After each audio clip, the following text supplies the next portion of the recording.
करतील राहतील, तुला काही बी सहन होत नाही, त्याचा धक्का तुला लागल, पण त्यांच्यावरती रागू नकस, त्यांना सहन करून घे आणि त्यांची राखण तू कर. गाठ सक्त ताकीद दिली आणि डोळे भरून त्या मरवाईला बघितलं. त्या बाकीच्याला कळलं नाही, स्तब्ध झालतो वातावरण, काही कळलं नाही. देव आजपर्यंत असा कधी बोलला नाही, मामाने असा का बोलला. देव निघाला तिथून, देवाची भ्रमंती झाली आणि हा हा म्हणता म्हणता 17 मार्च 1966चा दिवस उजेडला. वार गुरुवार होता, पाप मोचनी एकादशी. फाल्गुन वद्य एकादशीला मामांचा भंडारा कोलेवाडीमध्ये होतो आणि तो भंडारा तिथं होणार होता साधारणतः मार्च महिन्याच्या पहिल्या आठवड्यामध्ये. बकरी सैनापती कापशी, कारण तो मार्ग होता लिंगापुरामध्ये जाण्याचा.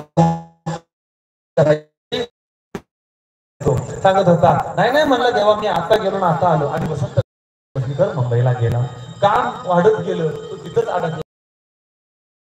यात्रेचा दिवस आला, सगळी तयारी झाली, आता घाटाची यात्रा सुरू करायची. हा प्रसंग होता, आता काय करायचं.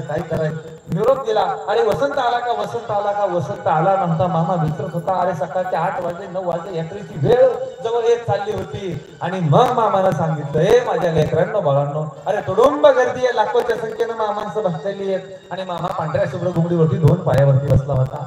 देव उठून उभा राहिला, देवानं कमरेवरती हात दिला आणि समजायला देव बोलू लागला, हे माझ्या लेकरांनो, माझ्या बाळांनो, अरे वसंत बंदीकर संकेत होता, तो उंडगीचा आलाच नाही. बाळू धनगराची यात्रा आता सुरू व्हायचा येल जवळ आलेला आहे, आता काय करावं. अरे कोण हाय का म्हणला मामा. हा घागर उचलून यात्रा सुरू करत सगळी एकामेकाकडे बघत होती आणि एक वडेर नावाचा माणूस उठला आणि मामाला नमस्कार केला. त्या वेळेला माझा देव बोलला, हे वडरा, अरे एवढं सोपं हाय वय रे, हे काय तुला साधं सुद्धा काम वाटलं वय रे. अरे यो बाळू धनगराचा खुट्टा हाय, एकदा का बसला नव, अरे किती पिढ्या तो निघणारा नसतो. या बैस रे खाली. तो खाली बसला, लोकांच्या लक्षात आलं की हे काम सोपं नाही. वेळ जवळ येत असल्यामुळं मामानं समजावून नजर काढली आणि मामानं आवाज दिला. आप्पाच्या वाडीचा पुजारी होता, सत्यप्पा सांगितलं, हे सत्यप्पा उठ रे म्हणला. आणि मामानं त्याच्यावर 5 माणसं उठवली.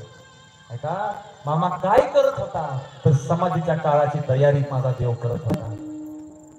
5 माणसाला मामानं उठवलं आणि जसं 5 माणसांनी त्या घागरीला हात लावल्या बरोबर माझ्या देवानं कमरेवर हात ठेवला. यात्रा दिली, नको वाचून, 5 यात्रा दिली आणि देव निश्चिंत झाला. यात्रा संपन्न झाली आणि मामांची बकरी कर्नाटकच्या भागाकडे मार्गस्थ झाली. हा म्हणता म्हणता कोलेवाडी संपली. सैनापती कापची कोलेवाडी करत करत मामांची बकरी ओरनाल शेंद्रीच्या परिसरामध्ये होती आणि मामांची बकरी आता मे महिन्यामध्ये आरभावेमध्ये जाणार होती. मे महिन्याचा शेवटचं 3-4 दिवस होतं. 31 मेला अमावस्या होती, कधीच असं काहीतरी होतं. आणि बापूसाहेब अवघड नाही सांगितलं, अवघडे महाराज. आणि बापूसाहेब मगमुक्त झाला, सगळी भराभरी झाली, बिराड बांधलं गेलं आणि बापूसाहेब मगदूम आणि मामा आवाज दिला मामानं. मामा समोर आले. बापूसाहेब मगदुमांना मामानं हात जोडून नमस्कार केला. असा नमस्कार केल्याबरोबर